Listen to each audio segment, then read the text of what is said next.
So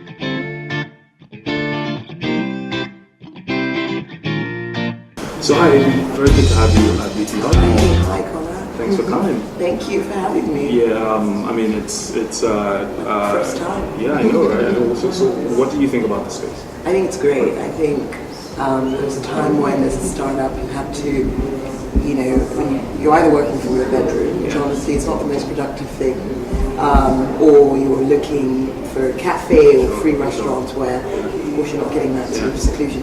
So there's a need for this sort of thing where you can find like-minded people, where you can find a sort of your own sort of environment outside of your bedroom as a startup, and then grow into more offices. So it's great for people like me that are visiting for a day, and great for people who need a sort of permanent solution but also can't afford the full sort of pops and whistles. Makes sense. So would you say Uber qualifies as a startup? Yeah. We're definitely a startup. So there's a thing I read. I can't remember where I read it, but there's a thing I read where you define a business that has really sort of gone over the tipping point when it's gone over 5 years. So it's survived 5 years, and it's sort of it's running, it's growing, and it's everything. So we're a couple of months in Abuja, and it's very much a startup. So in Abuja, you would consider a startup, but probably not in other cities.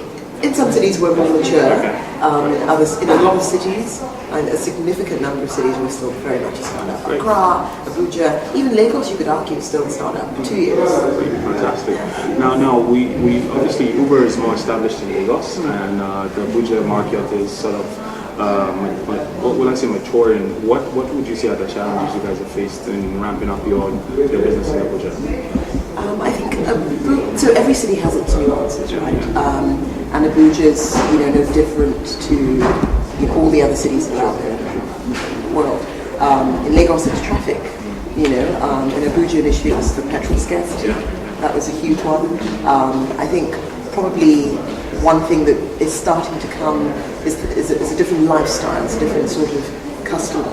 Right, so it's not so much a challenge; it's more, adapting to the way the city, the pulse of the city. So obviously, having Uber as a co-working tenant in the space is just fantastic for us because we think there's lots of learnings the startups can learn from. You've just been around a more mature startup and all of that. So, what advice would you have for startups trying to do it big in the tech ecosystem? I think the very important thing is that there is no easy route to sort of a thriving business, right? But the important thing, however, is when the space that we're in has a large multiplier effect. At the beginning, it seems like it's not quite where you need it to be, and then it just sort of explodes, and you have to be ready for that explosion because otherwise it will happen or somebody else will do it. I think the other important thing is being lean. Very quickly, a lot of people start a business and they want to sort of turn it into a sort of fully grown business, office. So basically, keep your venture Forbes desk for a while. Keep your travel desk. Yeah, keep it lean, keep it simple. So, we talk about sort of be an owner, not a renter, but run your business like a renter. So you're not sort of, just lavish. Do you need an office, a fully kitted office? Can you work from home maybe? Or right, exactly. Yeah, do you need a PA? It's the one that always gets me.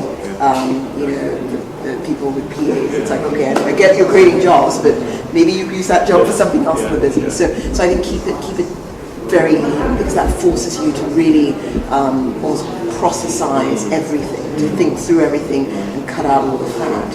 And I think that the final one is, really build a network. So as tech, in the tech industry, the sort of people that are in tech are almost naturally always very sort of reclusive, if you like. That works, but it goes either you get a business partner that's very good at the sort of networking, or you start to learn to do that because there are so many synergies that can happen in a space like this. I wonder how many people are actually talking to each other and seeing how they could work together.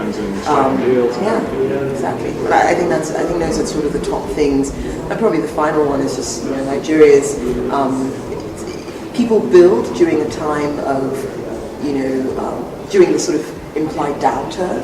So things may seem difficult at the moment, but this is when you build, you reinforce for the future. So there is opportunity in There's crisis. opportunity, yes, exactly. Fantastic, fantastic. Didn't call it a crisis, but yeah.